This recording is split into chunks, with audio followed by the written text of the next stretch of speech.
Bladder cancer అంటే మూత్రాశయంలో cancer, దీనికి గల కారణాలు ఏంటి, దానికి మనం ట్రీట్మెంట్ ఎలా ఇస్తాం అనే విషయం మీద మాట్లాడుకుందాం. సో బ్లాడర్ క్యాన్సర్ రావడానికి ముఖ్యమైన కారణం స్మోకింగ్. బాగా చాలా కాలంగా స్మోక్ చేసే పేషెంట్స్లో బ్లాడర్ క్యాన్సర్ కనబడుతుంది. అది కాకుండా aniline dye industries, petrochemical industries, leather industries అలాంటి వాటిలో పనిచేసే వాళ్ళు కూడా మనకి బ్లాడర్ క్యాన్సర్ కనపడే అవకాశం ఉంటుంది. ఇంకా కొంతమందికి ఫెమిలియల్గా కూడా అంటే వంశపారపర్యం కూడా వేరే క్యాన్సర్తో పాటు మనకి బ్లాడర్ క్యాన్సర్ రావచ్చు. సో కారణం ఏదైనా కావచ్చు. బ్లాడర్ క్యాన్సర్తో ఉన్న పేషెంట్ సాధారణంగా 50-60 ఏళ్ల పైబడిన వ్యక్తి అయి ఉంటాడు మామూలుగా.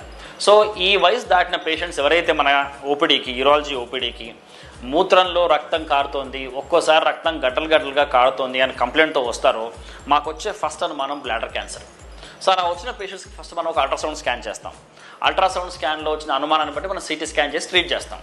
సో చాలామంది పేషెంట్స్కి 2-3 లేక 4 సెంటీమీటర్ల వరకు ఒక గడ్డలాగా బ్లాడర్ లోపల మనకి ఒక ట్యూమర్ కనపడితే ఫస్ట్ మనం చేయాల్సిన ట్రీట్మెంట్ని మనం TURBT అంటాం. అంటే మూత్రాశయం ద్వారానే ఎండోస్కోప్ ద్వారా దాన్ని మనం ఆ ట్యూమర్ని తొలగించడం. సో అలా తొలగించిన తర్వాత ఆ ట్యూమర్ యొక్క బయాప్సీని బట్టి మనం ఫర్దర్ ట్రీట్మెంట్ డిసైడ్ చేస్తాం. లో గ్రేడ్ క్యాన్సర్స్ వరకు మనం మ్యాక్సిమం వాటిని ఒక్కసారి ఎండోస్కోపీ ట్రీట్మెంట్ చేసిన తర్వాత పేషెంట్ని ఫాలోఅప్లో పెడితే సరిపోతుంది.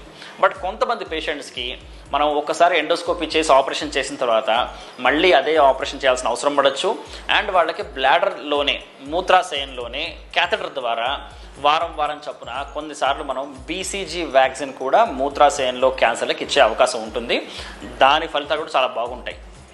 ఇవన్నీ చేస్తున్నప్పటికీ కొంతమంది పేషెంట్స్కి బ్లాడర్ క్యాన్సర్ చాలా అడ్వాన్స్ అయిపోతుంది. అంటే ఆ మూత్ర సంచి యొక్క గోడల్లో చాలా డీప్గా వెళ్ళిపోయినప్పుడు మనం ఇలాంటి ఎండోస్కోపిక్ ట్రీట్మెంట్స్, BCG ట్రీట్మెంట్స్ ఇస్తే సరిపోదు. వాళ్ళలో బ్లాడర్ని మొత్తాన్ని తొలగించాల్సిన అవసరం పడుతుంది.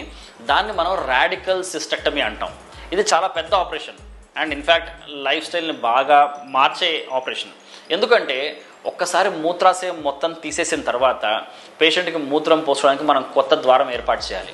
అది మనం పేషెంట్ యొక్క పేగుల ద్వారా ఒక కొత్త మూత్ర సంచి తయారు చేసి దాన్ని మనం ఈ పొట్టలో అమర్స్తాం అనమాట. అలా అమర్చిన పేగు లోపల నుంచి యూరిన్ వస్తూ ఒక బ్యాగ్లో కలెక్ట్ అవుతుంది.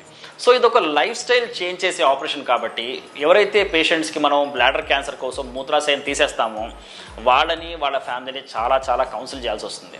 వాళ్ళని కన్విన్స్ చేయాల్సి వస్తుంది. ఎందుకంటే బ్లాడర్ క్యాన్సర్ని కనుక మనం ఇంత రాడికల్ పద్ధతిలో ఆపరేషన్ చేయకుండా నయం చేయాలనుకుంటే రిజల్ట్స్ ఏమాత్రం కూడా బాగోవు. చాలా ఫాస్ట్గా బాడీ మొత్తం స్ప్రెడ్ అయ్యే అవకాశం ఉంటుంది.